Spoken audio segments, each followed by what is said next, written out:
The Supreme Court, in a ruling that shocked many today, upheld President Obama's health care law. The centerpiece of that law, the individual mandate, being upheld as a tax. Chief Justice Roberts wrote the majority opinion. In part, he wrote the Affordable Care Act's requirement that certain individuals pay a financial penalty for not obtaining health insurance may reasonably be characterized as a tax.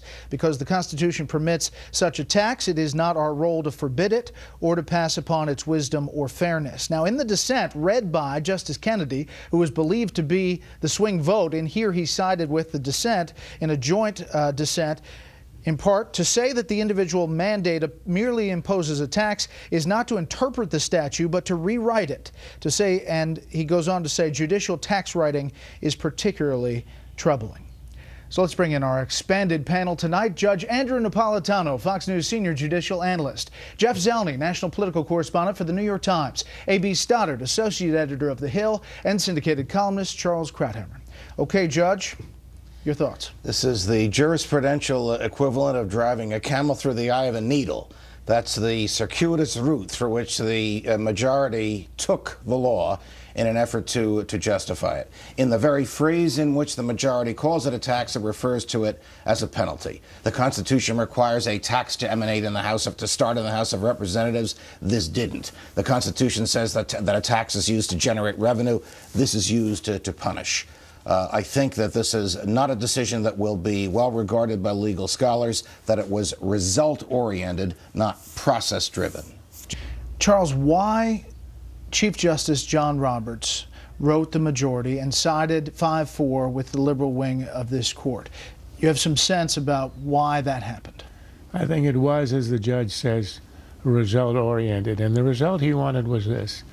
Roberts did not want to uphold the liberal argument in support of Obamacare, which was that you can impose the mandate because it would be okay under the Commerce Clause.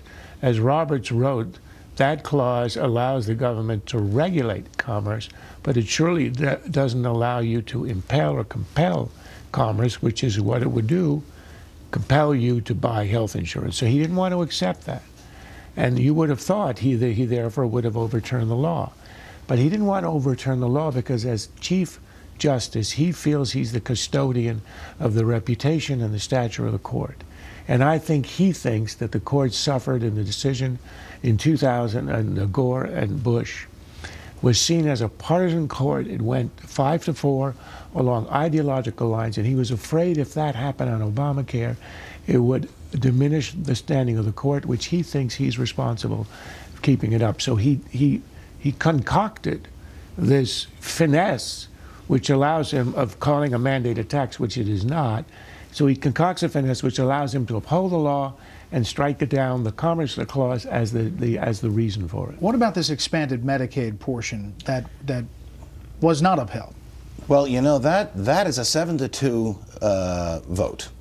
And that is basically saying that the federal government cannot coerce the states into doing something they otherwise wouldn't do. It can invite them, it can entice them, it can compensate them, but it can't coerce them. And the coercion here was very, very severe. The coercion in the statute said, if you don't set up these insurance exchanges by expanding Medicaid to people who don't otherwise have or can't otherwise acquire health insurance, you will lose all your Medicaid reimbursement, not just the Medicaid reimbursement that we will give you to assist you in setting up the exchanges, but all of it. Right, those were the strings that Congress tied. Correct, correct. That was so heavy a burden, the majority felt, 7-2 majority here, that it amounted to coercion. And coercion against the states by the federal government has been theoretically outlawed for years. Well, you've read this thing a couple times now. Yes. A quick question. We talked about it with Jonathan Turley and Paul Rothstein.